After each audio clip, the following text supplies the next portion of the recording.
आप सभी का स्वागत है हमारे YouTube channel physics by Ravi Kumar. आज हम इस वीडियो में देखेंगे क्लास 12 अध्याय 1 विद्युत आवेश एवं क्षेत्र का टॉपिक है आवेश के गुणधर्म। तो इस आवेश के गुणधर्म में पहला गुणधर्म है विद्युत आवेशों का योज्यता गुणधर्म। विद्युत आवेशों का योज्यता गुणधर्म देखो क्या होता है कि आप सभी को पता होगा कि जो आवेश होता है, आवेश एक अदिश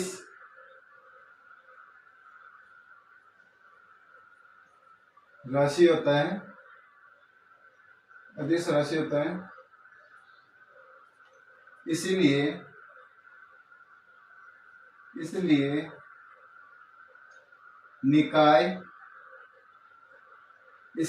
निकाय या वस्तु पर उपस्थित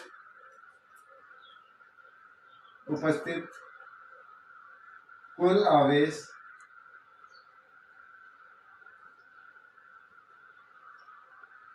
अलग अलग आवेशों के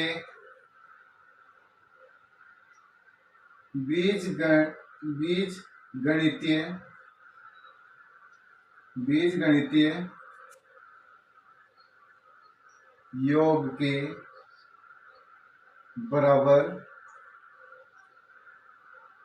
बराबर होता है। ठीक है दोस्तों, कि जो आवेश विद्युत आवेशों का योज्यता गुणधर्म क्या कहलाता है कि आवेश एक सदिश राशि होती है, इसीलिए निकाय या वस्तु पर उपस्थित कुल आवेश अलग अलग आवेशों के बीजगणितीय योग के बराबर होता है। इसका दूसरा पॉइंट देखते हैं कि किसी वस्तु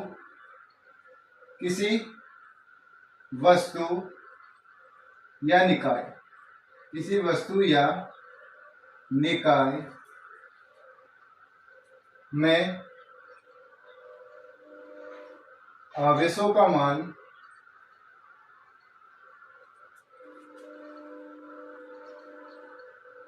शून्य होता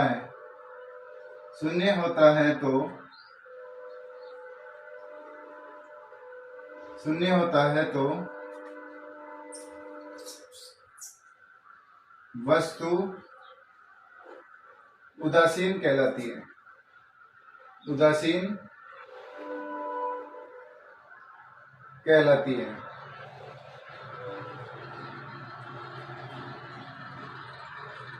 ठीक है दोस्तों, अब आगे अपन देखते हैं कि ऐसे मान लेते हैं कि किसी निकाय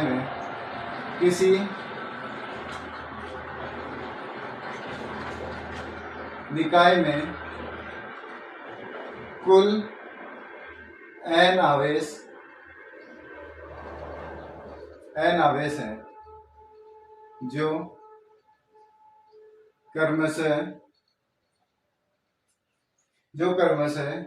Q1 Q2 Q3 dot Qn तक है। ठीक है, n आवेश है जो Q1 Q2 Q3 Qn तक है। तो निकाय का कुल आवेश क्या होगा? Q बराबर Q1 plus Q2 plus Q3 plus Q4 dot Qn तक। ये हो गया पहला गुणधर्म जो क्या है, विद्युत आवेशों का योज्यता गुणधर्म। आवेश के गुणधर्म में दूसरा देखते हैं विद्युत आवेश संरक्षित रहता है। तो इसमें देखते हैं अपन कि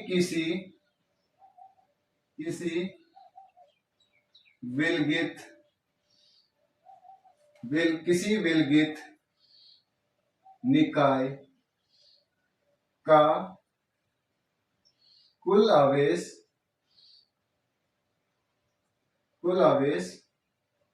संरक्षित रहता है। तो यहाँ पे अपन देखते हैं कि किसी विलगित निकाय का जो कुल आवेश होता है वो कैसा रहता है, संरक्षित रहता है। इसका कारण क्या है कि अपन देखते हैं कि आवेश के संरक्षण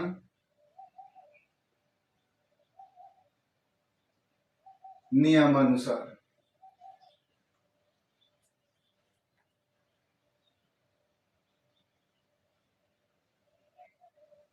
संरक्षण के नियमानुसार क्या होता है कि किसी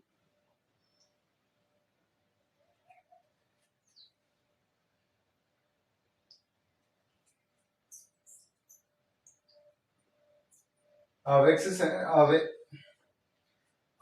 के संरक्षण नियम अनुसार क्या होता है कि आवेश को न तो उत्पन्न किया जा सकता है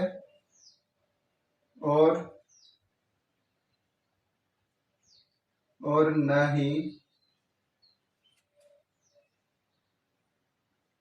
नष्ट किया जा सकता है।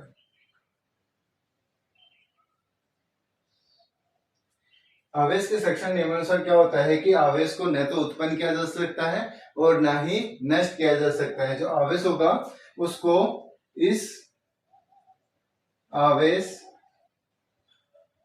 को एक वस्तु से दूसरी वस्तु में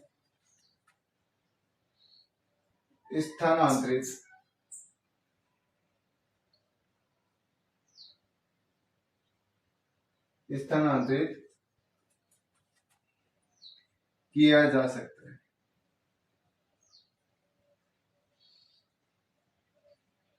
तो देखो दोस्तों, हमने इसमें देखा है कि आवेश जो विद्युत आवेश होता है वो संरक्षित रहता है। तो इसमें क्या होता है कि किसी विलगित निकाय में कुल आवेश होता है वो कैसे रहता है, संरक्षित रहता है। इसका कारण है कि आवेश के संरक्षण नियमानुसार आवेश को न तो उत्पन्न किया जा सकता है और न ही नष्ट किया जा सकता है। जो आवेश है उसको एक वस्तु से दूसरी वस्तु में स्थानांतरित किया जा सकता है। ये क्या होता है अपना जो आवेश का गुणधर्म है, सेकंड विद्युत आवेश संरक्षित रहता है, उसके बारे में यहाँ पे लिखा है। दोस्तों आगे देखते हैं विद्युत आवेश का क्वांटमीकरण। तो इसके बारे में जानते हैं कि आवेश का क्वांटमीकरण क्या होता है। तो इसका मतलब होगा कि आवेश का क्वांटमीकरण का अर्थ है कि किसी वस्तु पर उपस्थित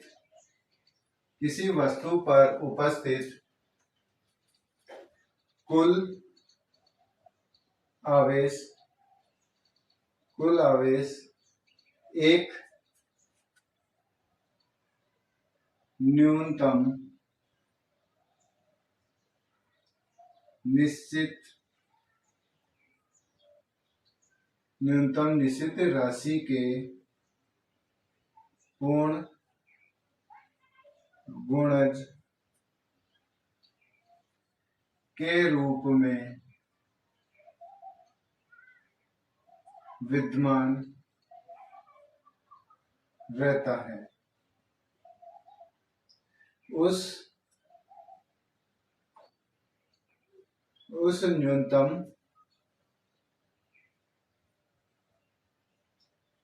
निश्चित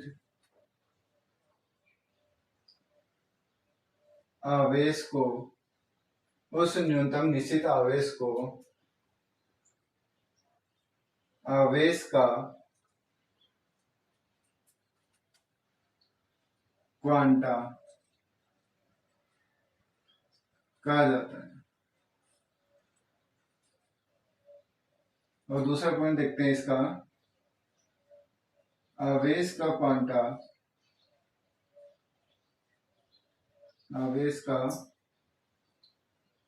क्वांटा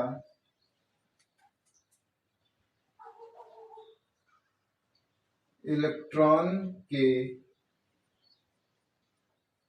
आवेश के बराबर होता है, आवेश के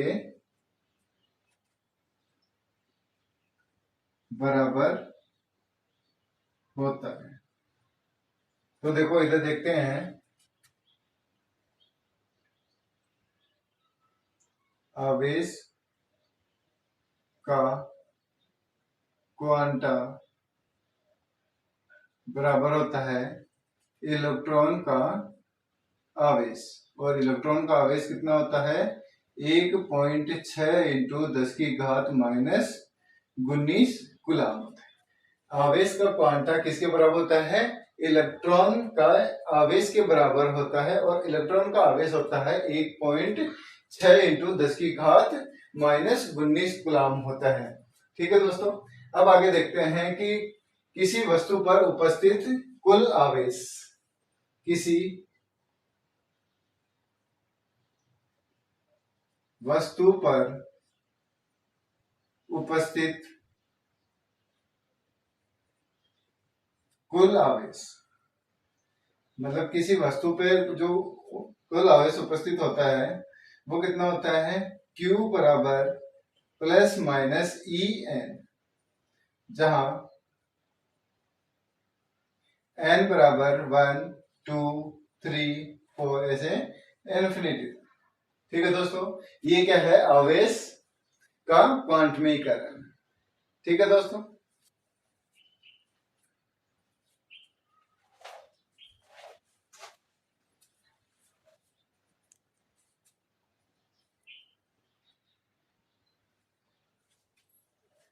तो दोस्तों आगे देखते हैं फोर्थ पॉइंट कि वैद्युत आवेश की निश्चितता। वैद्युत आवेश की निश्चितता से तात्पर्य है कि आवेश की निश्चितता का अर्थ है कि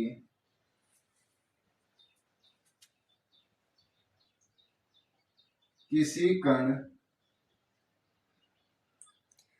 पर उपस्थित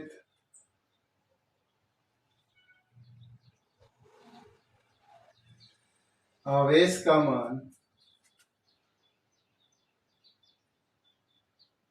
वेग पर निर्भर नहीं करता। इसका मतलब ये हुआ कि किसी भी कण, कोई भी कण होगा, उसके ऊपर जो आवेश का मान होगा उसका जो मान है वो वेग पर निर्भर नहीं करता, चाहे वो वस्तु विराम अवस्था में हो। यदि कोई वस्तु विराम अवस्था में है और उस पर जितना आवेश होगा उतना ही वो वस्तु, यदि उस वस्तु को गतिशील करते हैं, गतिशील अवस्था में हो, गतिशील अवस्था, दोनों पे आवेश का मान क्या रहेगा, समान रहेगा। ये इसके वेग पे निर्भर नहीं करेगा। जितना वस्तु, जब वस्तु विरामावस्था में है, जितना वेग, जितना आवेश उसके ऊपर उपस्थित है, उतना ही आवेश गतिशील अवस्था में जो वस्तु होगी उसके ऊपर आवेश उपस्थित होगा। दोनों का यहाँ पे क्या होगा, दोनों आवेश इक्वल रहते हैं, चाहे वस्तु विरामावस्था में हो और चाहे वस्तु गतिशील अवस्था में हो, दोनों के ऊपर आवेश का मान क्या रहेगा, एक समान रहेगा, वो वेग पे निर्भर नहीं करता है। तो आगे देखते हैं, इसके आगे आता है लगभग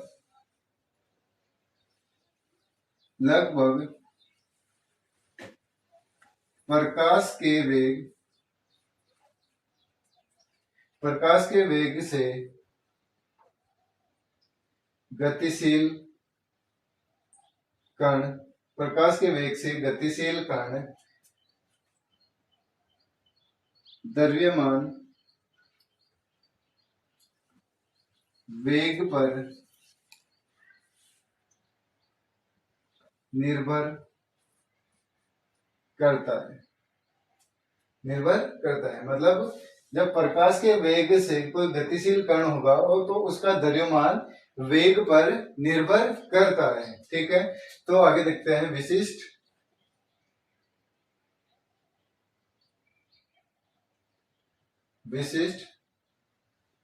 अपेक्षिकता के सिद्धांत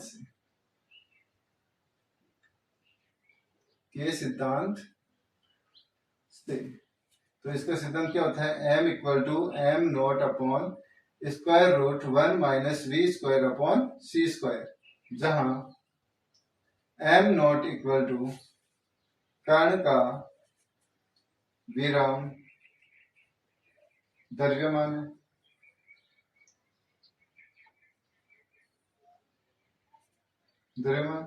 v कण का वेग और c यहाँ पे प्रकाश का वेग।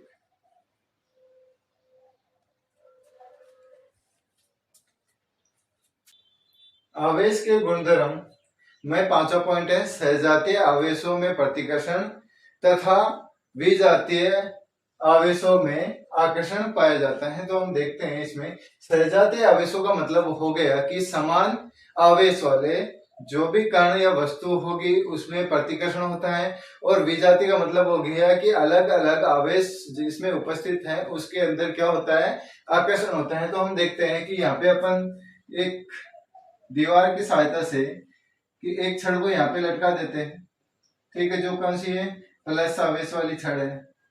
ठीक है, इसी के पास यदि दूसरी प्लस की आवेश लेके प्लस वाली छड़ लेके आते हैं तो इन दोनों के मध्य प्रतिकर्षण होगा।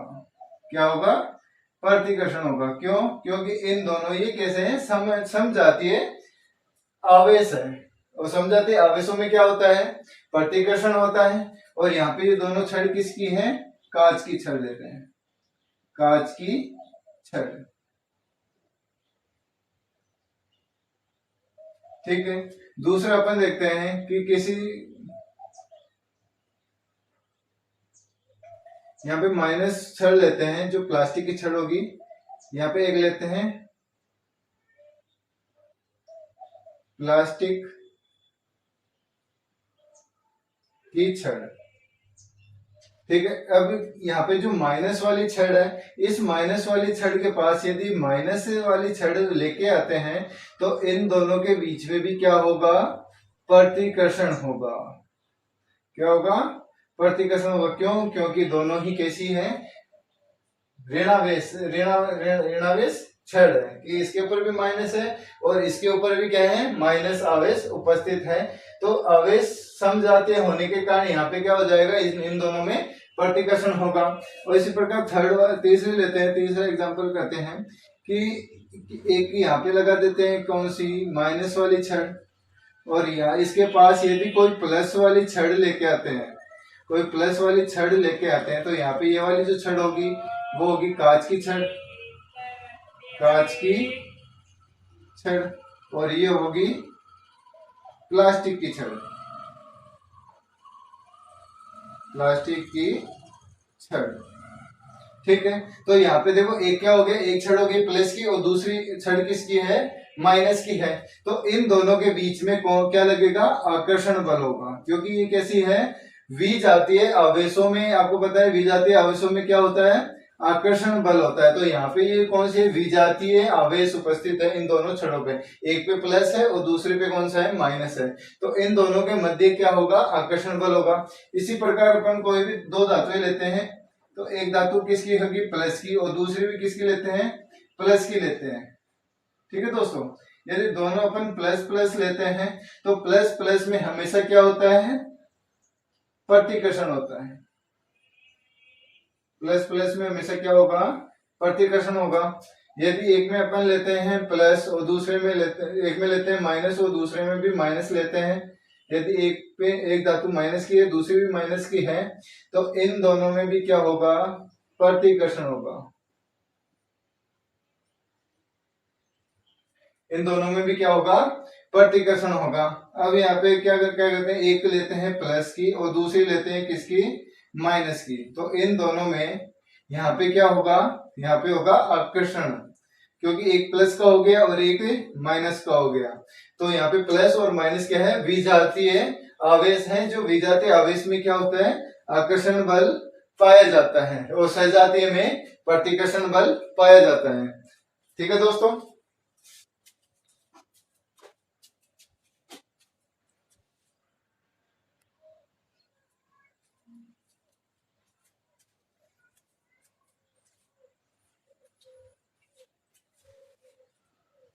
अगला पॉइंट देखते हैं, आवेश के गुणधर्म में 6 पॉइंट है। आवेश द्रव्यमान से संबद्ध रहता है। तो ये कैसे रहता है हम जानते हैं, देखो देखते हैं। तो हम जानते हैं,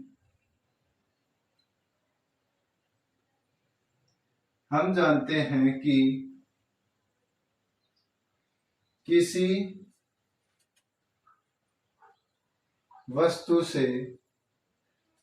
वस्तु से इलेक्ट्रॉन बाहर निकालने पर वस्तु धनावेशित तथा वस्तु पर इलेक्ट्रॉन आरोपित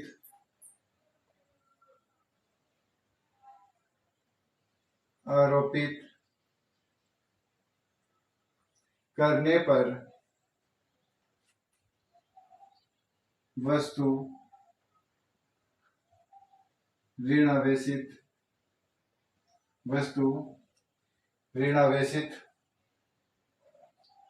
हो जाती है। कैसे हो जाती है, ऋणावेशित हो जाती है। अर्थात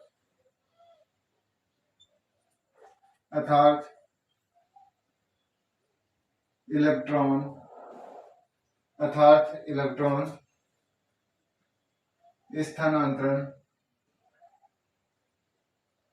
स्थानांतरित से ही वस्तु आवेशित होती है। तो हमने इसमें क्या देखा है कि किसी वस्तु से यदि इलेक्ट्रॉन बाहर निकालते हैं तो वस्तु कैसे हो जाती है, धनात्मक हो जाती है। और तथा किसी वस्तु से यदि इलेक्ट्रॉन उस पर आरोपित करते हैं तो वहां पे वस्तु कैसी हो जाती है, ऋणावेशित हो जाती है। अर्थात इलेक्ट्रॉन स्थानांतरण करने से ही वस्तु कैसी होती है, आवेशित होती है। इसी के साथ अपन देखते हैं कि इलेक्ट्रॉन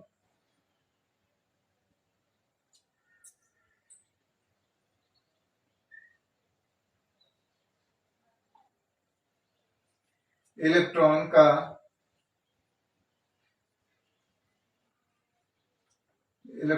द्रव्यमान होने के कारण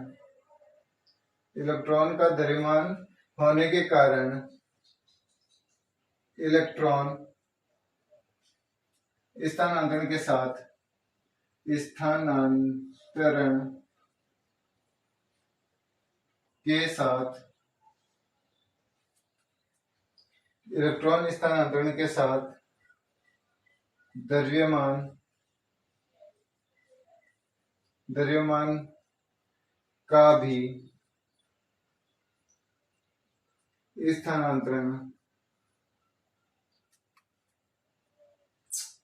द्रव्यमान का भी स्थानांतरण होता है। ठीक है, जैसा कि हमने देखा है कि एक कोई भी अपन ऑब्जेक्ट, यहाँ पे कोई वस्तु है जिसका द्रव्यमान कितना है, m है, और वो कैसी है, उदासीन है। यदि यहाँ पे कोई दूसरे वस्तु लेते हैं जिसका द्रव्यमान m है तो यदि इसके इस यहाँ से यदि आवेश इसमें दिया जाता है, इस वस्तु पे आरोपित किया जाता है, यदि किसी वस्तु पर आवेश आरोपित किया जाता है तो वो वस्तु कैसी हो जाती है, ऋण आवेशित हो जाती है। तो यहाँ पे डेल एम इसके ऊपर आरोपित कर रहे हैं, तो यहाँ पे ये वस्तु कैसी हो गई, ऋण आवेशित हो गई। कैसी होगी, ऋण आवेशित होगी। और यदि किसी वस्तु से इलेक्ट्रॉन को बाहर निकाला जाता है तो वहां पे वस्तु कैसी हो जाती है, धनावेशित हो जाती है, धनावेशित। यहाँ पे क्या कर रहे हैं, यहाँ पे वस्तु से इलेक्ट्रॉन बाहर निकाल रहे हैं, तो यहाँ पे जो बाहर निकालेंगे तो कैसी हो जाएगी वस्तु, धनावेशित हो जाएगी। और यदि किसी वस्तु में इलेक्ट्रॉन उस पे आरोपित कर रहे हैं तो वहां पे वस्तु कैसी हो जाएगी, ऋण आवेशित हो जाएगी। ठीक है दोस्तों, हम आगे देखते हैं इसके आगे।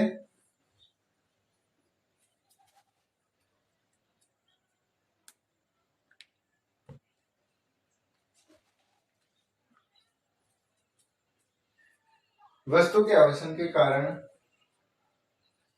आगे देखते हैं।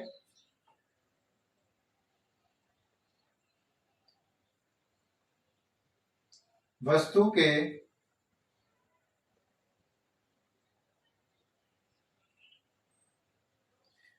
के आवेशन के कारण, वस्तु के आवेशन के कारण द्रव्यमान में परिवर्तन, द्रव्यमान में परिवर्तन। द्रव्यमान में कितना परिवर्तन होता है, डेल एम होता है, इक्वल टू में क्या आ जाएगा,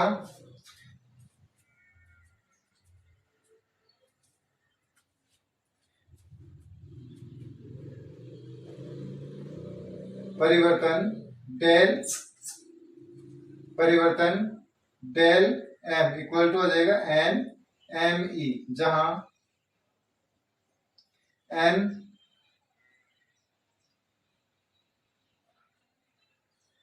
इलेक्ट्रॉन की संख्या और एम ई है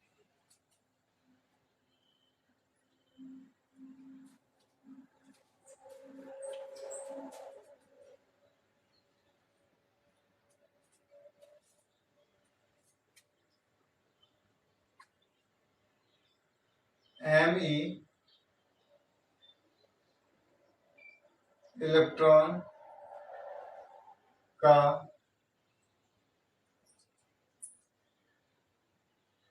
द्रव्यमान,